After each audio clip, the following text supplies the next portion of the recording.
जय हिंद। मैं जितेंद्र कुमार, आप देख रहे हैं स्टडी से पढ़ तक। दोस्तों, ये लोकसभा के जो गणित है ना, उसमें एक प्रदेश और सबसे बड़ा प्रदेश उत्तर प्रदेश, और इसलिए भी कहा गया कि जिसने उत्तर प्रदेश जीत लिया वो पूरा देश जीत लिया। और इसीलिए भी नरेंद्र मोदी जी और अमित शाह, ये दोनों तो हैं गुजरात के, लेकिन उत्तर प्रदेश की अहमियत को इन्होंने बखूबी समझा है और सबसे पहले समझा। और 2014 के लोकसभा चुनाव में और 19 के चुनाव में इसी उत्तर प्रदेश से पूरे एकदम इकट्ठा करके बोरे में भर करके सीटें ले गए। यहां से पहली बार 2014 में 73 सीटें, दूसरी बार 64 सीटें 2019 के अंदर बहुत आसानी से देश के दूसरी बार पीएम बने, दो बार प्रधानमंत्री बने। लेकिन क्या तीसरी बार नरेंद्र मोदी जी का सफर बिल्कुल ऐसा ही रहेगा, या फिर नरेंद्र मोदी जी के इस सबसे मजबूत किले को, सबसे मजबूत किले और सबसे स्ट्रॉन्गेस्ट फोर्ट को, यानी उत्तर प्रदेश को, यानी उत्तर प्रदेश में कोई व्यक्ति सेंध लगाने जा रहा है, और जो सेंध लगाने जा रहा है उसको आप बिल्कुल जानते हैं। जी हां, वो ये साहब हैं नीतीश कुमार जी, खिलाड़ियों का खिलाड़ी कहे जाने वाले असली चाणक्य राजनीतिज्ञ। अब यूं तो नीतीश कुमार बहुत लो प्रोफाइल में रहते हैं, मीडिया पत्रकार से बहुत दूर रहते हैं, मोदी जी की तरह हर समय कैमरे के सामने नहीं दिखते हैं। लेकिन दोस्तों, एक कमी भी है नीतीश कुमार के अंदर, और ये कमी ये है कि वो अपने दिल की बात जो है वो अक्सर लोगों से कभी साझा ही नहीं करते। और इसीलिए कम लोगों को पता है कि नीतीश कुमार इस बार एक बहुत बड़ा धमाका उत्तर प्रदेश के अंदर करने जा रहे हैं, एक बड़ा खेल जो रच रहे हैं यूपी के अंदर। और वो खेल ऐसा है जो तीसरी बार नरेंद्र मोदी जी का प्रधानमंत्री बनने का जो रास्ता है उसमें रोड़ा बन करके खड़ा हो गए हैं। और इस बड़े खेल से नीतीश जी का ये जो बड़े खेल है, इसकी बात तो हम करते ही हैं, लेकिन दो तीन बातें और कि पिछले एक साल के अंदर जो नीतीश कुमार जो बिहार के सीएम है, वो नरेंद्र मोदी जी के अरमानों पे कैसे पानी फेर रहे हैं, कैसे वो धीरे धीरे ग्रहण बनते जा रहे हैं। अब यूं कह सकते हैं कि नरेंद्र मोदी जी के लिए नीतीश कुमार जी एक केवल फोबिया के रूप में है, और नीतीश कुमार के नाम सुनते ही मोदी जी घबराने लगते हैं। और इस घबराहट की वजह क्या है, कारण क्या है, आज आपको 4-5 कारण इसके बारे में बताने जा रहे हैं। ये 4-5 बड़े कारण जो हैं, जहां नरेंद्र मोदी जी के रास्ते में एक बैरियर के रूप में ही नहीं है, उनके ग्रहों पे, मोदी जी के भविष्य पे पूरा ग्रहण बनते जा रहे हैं बिहार के सीएम नीतीश कुमार जी। और पहली बात कि अगस्त के महीने पिछले साल 2022 में जिस दिन नरेंद्र मोदी जी का दामन छोड़ा था, साथ छोड़ा था नरेंद्र मोदी जी के नीतीश कुमार, उसी दिन लालू यादव से हाथ मिला लिए नीतीश कुमार जी। वहीं पे उनकी दमखम पूरी खत्म हो गई थी। और जब नीतीश के साथ बिहार में एनडीए की सरकार थी तो 40 में से 39 सीटें ले गई थी नीतीश कुमार के साथ रह करके। अब प्रधानमंत्री जी क्यों घबरा रहे हैं नीतीश कुमार से? दूसरी बात है कि पिछले कई सालों से राहुल गांधी, सोनिया गांधी, ऐसे तमाम विपक्ष के नेता प्रयास कर रहे थे कि सारे जो विपक्ष के नेता हैं उनको इकट्ठा किया जाए, लेकिन इकट्ठा हो नहीं रहे थे कोई। तभी नीतीश कुमार इस राजनीति के मैदान में कूदा और उन्होंने ममता बनर्जी को इसी साल कन्विंस किया, और अरविंद केजरीवाल को भी समझाया, और भी कई लोगों को समझाया जो कांग्रेस के साथ मिलकर के बात करना नहीं चाहते थे, एक साथ बैठ करके बातें नहीं करते थे, आमने सामने नहीं होते थे, आंखें में आंखें नहीं डाल पाते थे। ऐसे लोगों को नीतीश कुमार ने कन्विंस किया। नीतीश कुमार ने केजरीवाल, ममता बनर्जी और सोनिया गांधी और राहुल गांधी और सबको कन्विंस करने के बाद, उसके बाद पूरे देश के विपक्ष के नेताओं को अपने ही पटना में इकट्ठा कर दिया है, एक ही छत के नीचे। यानी जो एक इंडिया अलायंस है जिससे मोदी जी को घबराहट हो रही है, इसके सूत्रधार अगर कहे तो कोई अगर है तो वो नीतीश बाबू हैं, नीतीश जी हैं। एक घबराहट का पूरा दूसरा कारण है। और तीसरे कारण अगर समझे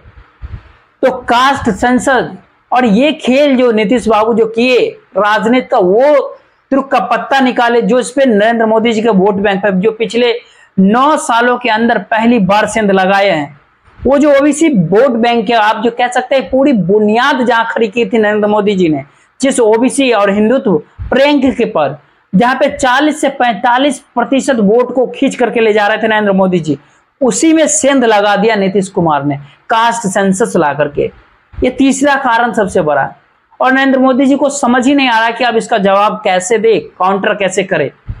और चौथा कारण आप समझिए, जो आने वाले समय में नरेंद्र मोदी जी की घबराहट को और बढ़ा सकता है, उनकी नींद में और ज्यादा डिस्टरबेंस पैदा कर सकता है। और ये पॉइंट नंबर 4 ये है कि नीतीश कुमार उत्तर प्रदेश से चुनाव लड़ने का मन बना रहे हैं। और अगर उत्तर प्रदेश से नीतीश कुमार चुनाव लड़ेंगे तो जहां से मोदी जी चुनाव लड़ रहे हैं पिछले 2 बार से, 14 में 19 में बनारस, जी हां, और वहीं से नीतीश कुमार जी अपना मन बना रहे हैं चुनाव लड़ने का, तो एक ऐसा समीकरण बन जाएगा वोट बैंक का, उसे तोड़ना नरेंद्र मोदी जी के लिए मुश्किल ही नहीं है, कहीं ना कहीं नामुमकिन भी पैदा हो सकता है। और ऐसा कहा जा रहा है कि इंडिया अलायंस की पार्टी जो, जिसमें चाहे राहुल गांधी का नाम लीजिए, चाहे अखिलेश यादव का लीजिए, जयंत चौधरी का लीजिए, उत्तर प्रदेश के जो भी बड़े नेताओं में हैं, वो चाहते हैं और चाहते हैं दिल से कि बिहार के सीएम नीतीश कुमार उत्तर प्रदेश से आए और हमारे यहाँ चुनाव लड़े। पूरी कुर्मी जो वोट बैंक है, और नीतीश कुमार कुर्मी, और उस बेल्ट में, कुर्मी वोट बैंक के बेल्ट में 5-6% से ज्यादा कुर्मी है जी, फूलपुर से नीतीश कुमार चुनाव लड़े। बहुत ऐतिहासिक सीट है और वहां से पहले प्रधानमंत्री जवाहरलाल नेहरू वहां से चुनाव लड़ चुके हैं। अब वहीं से नीतीश कुमार जी को ऑफर दिया गया है और जल्दी दिल की बातें कहते नहीं, लेकिन फिर भी जो बातें निकल करके खबरें आ रही है कि नवंबर के महीने में, दिवाली के बाद, नीतीश कुमार हो सकता है कि अपना मन पूरी तरह से बना ले और ऐलान कर दे कि वह चुनाव लड़ रहे हैं और उत्तर प्रदेश से लड़ रहे हैं। ये फूलपुर के जो सीटें हैं वो सटी हुई है नरेंद्र मोदी जी के बनारस सीट से। अब सोचिए कि नरेंद्र मोदी जी जहां से चुनाव लड़ेंगे, कुछ ही दूरी पे नीतीश कुमार जी वहां से चुनाव लड़ेंगे और एक ऐसा समीकरण बनेगा जो कहीं ना कहीं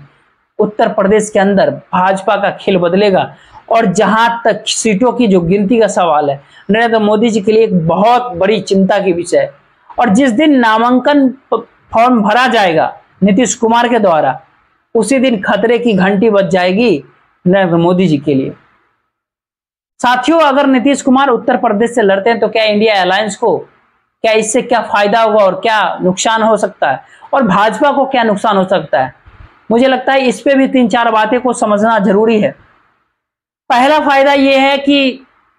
ये जो सीट है फूलपुर की, जो पूर्वांचल की उत्तर प्रदेश के अंदर, यहाँ पे पिछड़ा और अति पिछड़ा, यहाँ की जो राजनीति बड़ी एग्रेसिव पॉलिटिक्स है, सक्रिय राजनीतिक, सोशल जो इक्वेशंस है, वहां के जो सामाजिक समीकरण बनते हैं, आप ये कह सकते हैं कि उसकी जमीन और नीतीश कुमार के आने से बहुत बड़ा फेस, समाजवादी चेहरा, एक बहुत बड़ा जब चेहरा आएगा सामने, तो कहीं ना कहीं अति पिछड़ा और पिछड़ा, जहां पे मोदी जी हाथ लगा करके बैठे हुए 2014 और 19 में, वहां पर सेंध लगेगी और उसको तो बिखर जाएगा वहां। और जहां तक कुर्मी वोट बैंक की बात है, वहां पे 5 से 6% कुर्मी का जो एक ध्रुवीकरण होगा, और आप उसका एक इफेक्ट जो प्रभाव देखेंगे, जो ईस्टर्न यूपी के अंदर जो कम से कम 20 से 25 सीटें सीधे तौर पे प्रभावित हो जाएगी, और ये लॉस केवल भाजपा को होगा। और एक और चीज जो इसके अंदर जो सामाजिक समीकरण बनता जाए, क्वेश्चन, जहां पे जयंत चौधरी, राहुल गांधी, खड़गे जी और नीतीश कुमार जी, अखिलेश यादव, ये सब इकट्ठा एक साथ, एक पॉसिबिलिटी ये भी है कि इस पे जो आगे जो बात होने वाली है कि मायावती जी भी इसमें इंक्लाइंड हो सकती है कि वो भी आज की तारीख में अपने वोट को विरासत में बचाने के लिए संघर्ष कर रहे हैं। तो इसलिए मायावती जी भी आ सकते हैं आचार संहिता लगने के बाद। तब तक सीबीआई और ईडी का डर खत्म ना हो जाए, तब तक मायावती अगर आते हैं तो ये जो समीकरण है ना वोटों का, एक और पक्ष में जाएगा इंडिया अलायंस के। अगर ऐसा सब कुछ हो जाता है तो एक बात और कि एक चीज निश्चित रूप से कि जो बीजेपी की बढ़त है वो रुक जाएगी और यूपी के अंदर ही रुकेगी। और जो बीजेपी जो पिछले 2000